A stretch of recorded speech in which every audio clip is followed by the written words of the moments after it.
उसके अंदर सारे काम कर रहे हैं, उसको बखूबी चला रहा है, लेकिन वही आदमी अपने कर्मेंद्रियों को ठीक से नहीं चला पाता। कह देते हैं ना, स्लिप ऑफ टंग, गलती से मुख से निकल गया, मन तो नहीं था लेकिन भूल से बोल दिया, गलती से हाथ उठ गया। ऐसे कैसे हाथ उठ जाता है? ऐसे कैसे हाथ उठ जाता है? ऐसे कैसे मुख से निकल जाता है? क्या हमारी कर्मेंद्रियों का कंट्रोल हमारे पास नहीं है? तो राजयोग एक ऐसा माध्यम है जो हमें अपनी कर्मेंद्रियों का राजा बनाता है, जो स्वयं परमात्मा ने गीता में कहा है, राजयोग के माध्यम से ही सृष्टि परिवर्तन होना है। क्योंकि एक ऐसा मार्ग है जिसके द्वारा हम अपनी कर्मेंद्रियों के मालिक बनकर कर्म करते हैं। क्योंकि हमारे भाग्य का आधार क्या है? हमारे कर्म है। तो हमारे कर्म इतने श्रेष्ठ बन जाते हैं कि कभी भी किसी भी परिस्थिति के लिए ना किसी को कोसना पड़ता है, ना कभी दुखी होना पड़ता है। तो हम अपने कर्मों को श्रेष्ठ बनाएं। और जैसे हमने पहले ही गीत में सुना, पल पल बहती कल कल करती समय की नदियां गाए, ये समय लौट ना आए, ये समय वापस नहीं आएगा। अगर आप लोगों से मैं एक बात पूछूं कि अभी 1 घंटे के बाद भगवान आपको आकर के बोले कि 1 घंटे के बाद आपको ये शरीर छोड़ना है, तो वो 1 घंटे में आप क्या करेंगे? बताइए, बताइए, कोई बताएगा प्लीज। 1 घंटे के अंदर हमें पता है कि 1 घंटे के बाद मुझे शरीर छोड़ना है, तो उस 1 घंटे में हम क्या करेंगे? बताइए, क्या करेंगे 1 घंटे में? कुछ नहीं करेंगे।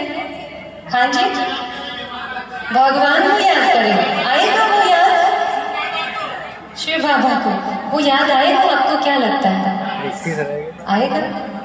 आप में से कोई कहेगा वो 1 घंटा पता है कि बस 1 घंटा ही है, क्या कर सकते हैं। हम समझते हैं कि कुछ समय बीत जाए, थोड़ी सी उम्र हो जाए, उसके बाद हम भगवान को याद करेंगे, पूजा पाठ करेंगे। ये तो कोई उम्र है हमारी ये सब करने की? एक बहुत सुंदर कहानी मुझे याद आ रही है कि एक नवयुवक था, वो महत्वाकांक्षी था, उसको बहुत धन कमाना था, बहुत पैसा कमाना था, गाड़ी बंगला सब चाहिए था। लेकिन एक बार उसकी भेंट किसी बहुत अच्छे पुरुष, महापुरुष से हुई। उन्होंने बताया कि तुम सब कुछ करो, तुम धन कमाओ, गाड़ी खरीदो, सब कुछ करो, लेकिन भगवान को हमेशा याद रखो, क्योंकि जब मरोगे ना तब ये सब नहीं आएगा साथ में। क्या आएगा? वही साथ आता है, अपने अच्छे कर्म साथ आते हैं, और भगवान जब साथ रहता है ना तो कर्म भी सही होते हैं। तो उसने उस बात को गौर किया। लेकिन आज की जनरेशन में आप समझते हैं कितना स्पिरिचुअल है, कितना नहीं है, कितना समझते हैं कि क्या ज़रूरत है हमारे जीवन में। तो जैसे जैसे वो बड़ा होता गया, बहुत उसने धन कमाया, अब उसकी शादी हो गई, उसका पहला बेटा हुआ जिसका उसने नाम रखा विष्णु। दूसरा बेटा हुआ, उसका उसने नाम रखा राम। तीसरा बेटा हुआ, उसका उन्होंने नाम रखा कृष्ण।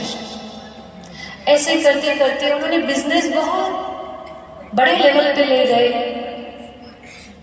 बहुत नाम कमाया, मान कमाया, शान कमाई। अब अंतिम घड़ी है, शरीर में खटिया पर लेटे हुए हैं, सारा परिवार हाजिर है, और उस समय सब उनको बोल रहे हैं भगवान को याद करो। कोई मरता है तो उसको क्या कहते हैं? भाई तुम भगवान को याद करो, सब ठीक होगा, सब ठीक है, सब ठीक है, बस आप भगवान को याद करो, राम नाम जपो, कहते हैं ना। तो सब उनको यही याद दिला रहे थे कि आप भगवान को याद करो। उतने में 5 मिनट के अंदर वो बोलते हैं, अरे मेरा बड़ा पुत्र विष्णु कहाँ है? दिखाई नहीं दे रहा। तो वो बेड के पीछे खड़ा था, वो आके बोला, पिताजी मैं आपके पास हूँ, आप भगवान को याद करो बस। उतने में 5 मिनट के बाद वो फिर से बोलता है, राम नहीं दिख रहा है, राम कहाँ गया? तो वो कुछ इधर उधर घूम रहा था घर में, वो दौड़ के आया, बोला पिताजी मैं इधर ही हूँ, आप निश्चिंत रहो, आप भगवान को याद करो बस। फिर 5 मिनट के बाद वो बोलता है कृष्ण नजर नहीं आ रहा है, कहाँ गया वो भी खड़ा होकर के सोफे पे बैठा था, आया पिताजी मैं इधर आपके साथ हूँ, हम पूरा परिवार आपके पास है, आप सिर्फ भगवान को याद करो अभी। बोले तुम तीनों यहाँ हो तो दुकान पे कौन बैठा है? और इतना कहते ही शरीर छूट गया। तो पूरे जीवन काल का जो हमारा अभ्यास होता है ना, वही अंत समय में नेचुरली आ जाता है। इसीलिए उम्र नहीं देखी जाती है भगवान को याद करने की। अपने को सशक्त बनाना है तो बचपन से ही, क्योंकि महिलाओं का आज संगठन भी है और उनके उपलक्ष्य प्रोग्राम, महिला तो जगत को जन्म देने वाली है। गर्भ से जिसने अभिमन्यु को क्या कुछ आप सबने सुना है। तो हमारा काम है हर क्षण हर पल परमात्मा की याद में कर्म करना, तभी हम सशक्त बन सकते हैं, नहीं तो फिर कैसे बनेंगे। तो एक बहुत ही सुंदर गीत आप सबके समक्ष रखने जा रही हूँ। तो मुस्कुराते हुए जीवन जीना है हमें। पता है हमेशा एक चीज ध्यान रखना, हमें नहीं पता कि हम जिससे बात कर रहे हैं, परिवार में रोज हम बातें करते हैं, नए लोगों से मिलते हैं, क्या वो व्यक्ति अगले क्षण रहेगा भी या नहीं हम नहीं जानते।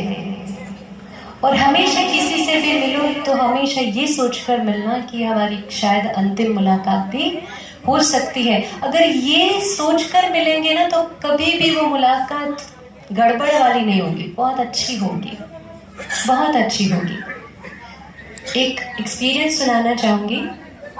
कोविड का टाइम जब चल रहा था तो एक फैमिली का ये एक्सपीरियंस शेयर कर रही हूँ कि जैसे लॉकडाउन हुआ, सब अपना अपना टेस्ट करा रहे थे। एक फैमिली में बेटा जो शायद 30 के अराउंड की एज का और माँ, दोनों के बीच बहुत बड़ा झगड़ा हो गया। मतलब इतनी विशेष लेवल पे झगड़ा हो गया कि बोलचाल भी 2 दिन से बंद थी, एक दूसरे के सामने भी नहीं देख रहे थे, इतना खराब। और दूसरे दिन जब कोविड का टेस्ट रिपोर्ट आया तो दोनों को कोविड पॉजिटिव था और दोनों को अलग अलग हॉस्पिटल में, क्योंकि बेड भी नहीं थे, हॉस्पिटलाइज कराया गया। 2 दिन के अंदर बेटा रिकवर हो गया लेकिन माँ चली गई। अब आप सोचिए वो बेटा पूरी जिंदगी किस गिल्ट में जिएगा कि काश मैंने जो अंतिम बात की थी मम्मी से वे प्यार से की होती या बोलचाल बंद नहीं किया होता। हमारा परिवार ये वो लोग हैं जिनको थोड़ा सा भी कुछ हो जाता है ना, उनके लिए हम सब कुछ दांव पर लगा देते हैं। लगाते हैं कि नहीं? सब कुछ दांव पर लगा देते हैं। तो हमारे रिश्तों में हमारे प्यार से बड़ा अभिमान नहीं आना चाहिए कभी भी, क्योंकि अगर रिश्तों में अभिमान ऊपर आ गया तो फिर वो रिश्ता कैसा हो जाएगा। इसलिए हमेशा हमेशा हमेशा हम किसी से भी मिले, जब भी मिले, बड़े प्यार से मुस्कुराते हुए उसको कुछ देना है, बस इस भावना से मिले। जिंदगी नाम है देने का, और जो देता है वो देवता है, जो लेता है वो क्या है? लेता है। आप सबको क्या बनना है? देवता। आपको पता है देवी देवताओं की दुनिया को क्या कहते थे? किसको पता है देवी देवताओं की दुनिया, वो उस युग को क्या कहते थे? सतयुग। अभी क्या चल रहा है?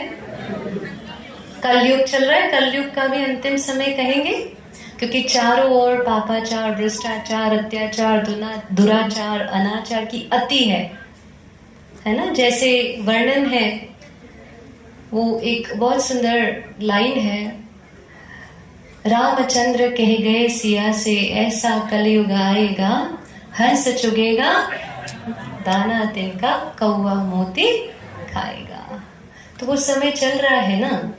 लेकिन ऐसा समय भी था जब इस सृष्टि में बहुत सुंदर समय था, जहाँ पर हर बालक कृष्ण के रूप में, हर बाला राधा के रूप में थी। ऐसा प्यारा भी समय था इस सृष्टि पर, हमारे भारत देश में।